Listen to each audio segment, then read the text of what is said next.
Hello dear student, Radhe Radhe.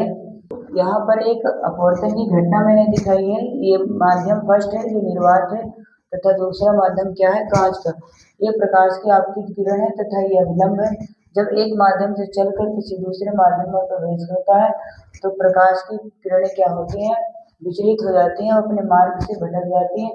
ये घटना प्रकाश का अपवर्तन है।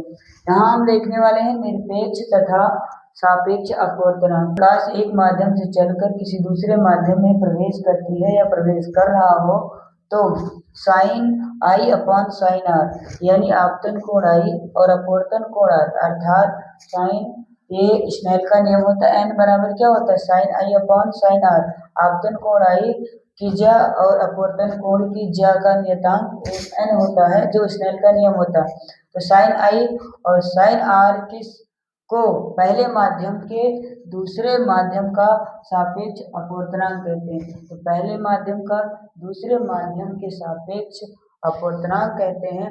जैसे y के सापेक्ष कांच का अपवर्तनांक, तो y पहले लिखें, n अपवर्तनांक किसके सापेक्ष बताना है, कांच के सापेक्ष जहाँ होगा प्यारे बच्चों उसे पहले लिखना, या कांच के सापेक्ष y का अपवर्तनांक, तो g पहले n a लिखेंगे, g पहले n a और y बाद में, अर्थात उसका अपवर्तनांक क्या होने वाला है, g n a। कांच के सापेक्ष y का अपवर्तनांक g n a अर्थात y के सापेक्ष कांच का अपवर्तनांक a n g।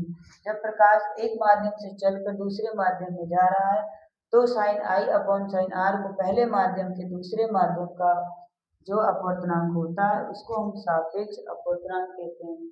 निरपेक्ष अपवर्तनांक क्या होता है, अर्थात पहला माध्यम आपको निर्वात हो, निर्वात के सापेक्ष किसी भी माध्यम का अपवर्तनांक ही निरपेक्ष अपवर्तनांक कहलाता है।